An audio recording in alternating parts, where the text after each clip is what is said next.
સ્વાગત છે ફરીવાર આપણી યુટ્યુબ ચેનલ નકુમારીસની અંદર ખેડૂતો માટે એક મહત્વપૂર્ણ પરિપત્ર છે સરકાર તરફથી આવ્યો છે. ખાતરની પદ્ધતિ છે એ નવી ઓનલાઈન થવા જઈ રહી છે મિત્રો.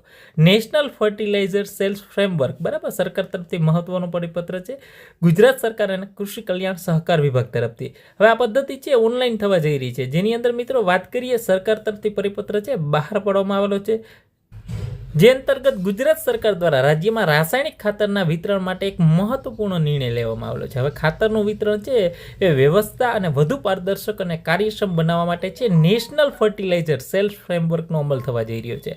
હવે આ પદ્ધતિથી થશે શું કે એગ્રીટેક ફાર્મર રજિસ્ટ્રી બરાબર ખેડૂત પાસે એક કહેવાય ને કે ફાર્મર જે રજિસ્ટ્રી આઈડી છે હશે, જેમાં ડિજિટલ લેન્ડ રેકોર્ડ સાથે છે જોડવામાં આવશે. એટલે કે જે હવે ખાતર તમે ખરીદશો બરાબર, તો તમારી જે આપણે એગ્રીસ્ટેક છે ફાર્મર રજિસ્ટ્રી હતી બરાબર, એના સાથે તમારું જોડવામાં આવશે મિત્રો. એટલે કે તમામ ખેડૂતો માટે એક યુનિક ફાર્મર આઈડી છે જનરેટ કરવામાં આવેલો હતો, જેની સાથે આ ખાતર પણ ઓનલાઈન જોડવામાં આવશે બરાબર. તમે કેટલું ખાતર લીધું છે એ તમારો યુનિક આઈડીની અંદર બતાવશે, ફાર્મર આઈડીની અંદર બતાવશે, જેના આધારે ખાતરનું ઓનલાઈન વિતરણ થશે મિત્રો. આનાથી ખાતરનું સંતુલિત છે અને જરૂરિયાત મુજબ ઉપયોગ થઈ શકશે. એટલે તમામ ખેડૂતોને મળી શકશે, ઓનલાઈન થઈ જશે, પારદર્શક થઈ જશે બરાબર.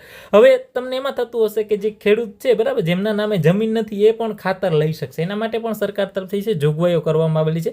જેમના નામે જમીન છે બરાબર, જેનું યુનિક આઈડી છે બરાબર, એ તો લઈ જ શકશે, પણ જેમના નામે જમીન ન હોય બરાબર, તો એના માટેની વાત કરીએ થોડીક બરાબર, કે ઘણા ખેડૂત એવા છે કે જેમનું નામ 7, 12 કે 8 ની અંદર નથી, તેના માટે પણ સરકારે ખાસ રાહત આપી છે કે વારસાઈની અંદર અથવા ભાડુતથી ખેડૂત વાવતા હોય બરાબર, ભાડે વાવતા હોય, તો એ લોકોએ છે તલાટી કમ કે મામલતદાર પાસે છે ખરાઈ કરીને મૂળ માલિકની ઓનલાઈન મંજૂરી બાદ છે ખાતર મેળવી શકશે. કોઈ મંદિર હોય, ટ્રસ્ટ હોય કે સરકારી જમીન હોય બરાબર, જે તે ટ્રસ્ટ સમક્ષ છે અધિકારી દ્વારા ઓનલાઈન ઓથોરાઇઝેશન કરવામાં આવશે.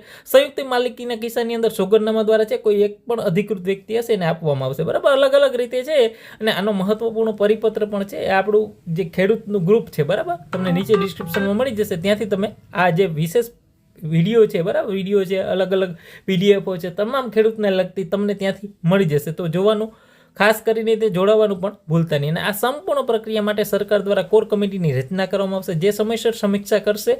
અને તમારે વધારે માહિતીની જરૂર હોય તો તમે ખેતીવાડી કચેરીનો પણ સંપર્ક કરી શકો છો. તો આ વિડીયોને લાઇક કરી તમારા મિત્રો સુધી અવશ્ય શેર